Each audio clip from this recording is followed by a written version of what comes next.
person. I've heard addiction explained to me by people addicted to these drugs. They explain it this way: have you ever been a kid where they hold you underwater in a pool or a lake? What's the only thing you were thinking of? It's that next gulp of air. It's not about your family. It's not about your friends. It's not about your job. It's not about what you're going to eat or what you look like. You're only thinking about that next gulp of air. And when you're addicted to these drugs, you're going to do the drug regardless, because that's all you think about. That's all your body wants at the time is that drug. In 1970, a government-led initiative to stop the illegal distribution and use of drugs was to be enforced with strict penalties for offenders. The initiative is also known as the War on Drugs. It's currently 2017, and the United States is experiencing a major opiate epidemic, further proving that addiction is a disease that cannot be cured by incarceration.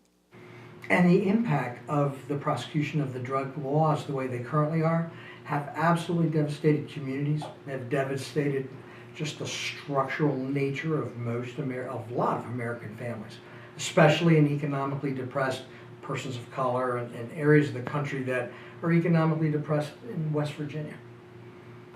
Until we change the way that we're going to deal with those offenders or deal with those crimes, or how we're going to try to put those people on the straight and narrow, if the only tool out of the box is that we're going to prosecute them for a crime, a felony crime, and put them in a penal institution or give them a penal remedy, then I don't think that we're going to meet with as much success as we want. 1 out of every 4 people in our community died of an opioid overdose. So we saw that crisis very early on, and we've been taking different measures to try to bring that down. Until more funding is offered to treatment centers, it's up to our police departments to deal with the bulk of drug addicts. And it's clear the penal system is not working. Waynesville Police Department takes this role very seriously and has adopted the Law Enforcement Assisted Diversion Program, also known as LEAD, which began in 2011 in Seattle, Washington. The program helps someone avoid criminal charges by accepting and maintaining treatment. So it takes a lot for law enforcement to kind of have a new outlook on what is going to help the situation. And again, I think a big part of our job is to solve problems. And if we can get somebody treatment to stop the crime, the criminal activity based on an addiction, then I think we owe it to at least try. And that's what we're trying to do here, to give it a shot and see if it works. Because, arresting the person, it's a repeated thing. You've heard it. It's a revolving door. They're in and out. They're in and out. Don't do it again. Don't do it again. Don't do it again.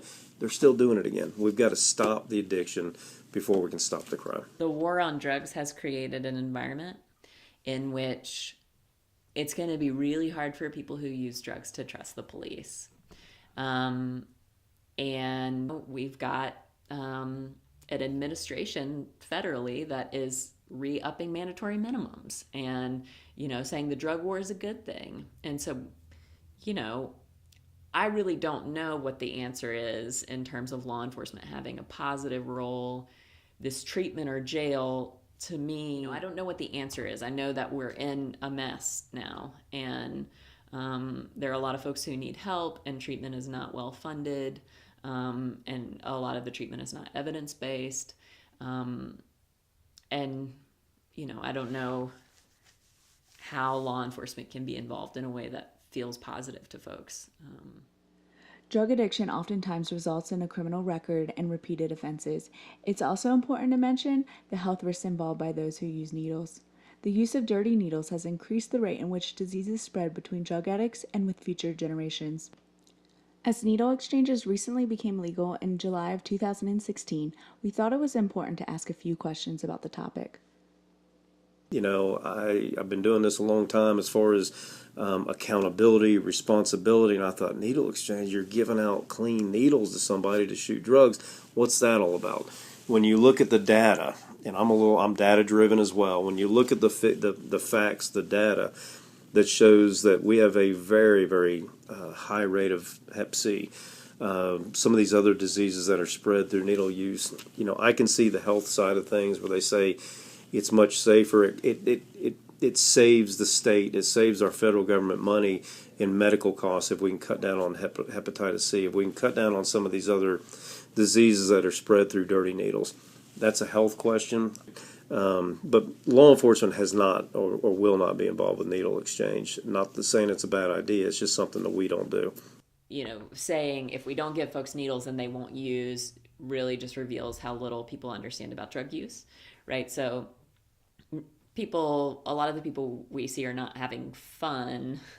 They're long-term opioid users and they need it so they won't be dope sick.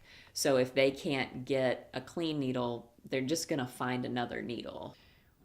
We also know that folks who utilize exchanges are more likely to enter treatment than folks who don't.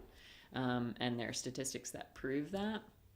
Some statistics that say it's 5 times more likely than people who don't use exchanges, because that, you know, if you're coming to a place and folks, there's no judgment, then when you get to a place where you want to make a change, you're not going to go to the people who've been telling you all along, well, you just need to get off drugs, you just need to be done with this. But you're going to go to the folks who've said, whenever you're ready to do a different thing, we're totally here. And if you're not ever ready to do a different thing, we're going to make sure you're safe while you're using.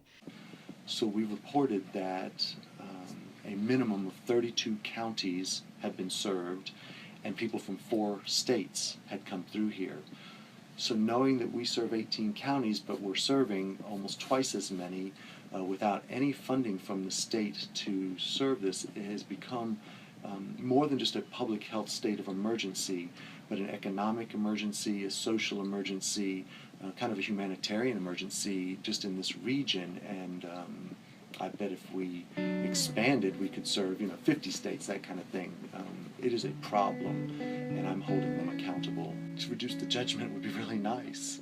To see one another as human beings sharing this space and place called Earth, first and foremost, no matter who you are, what language you speak, what your skin color is, your economic background, educational background. I don't see at what point we lose our humanity, LGBTQIA, straight, whatever.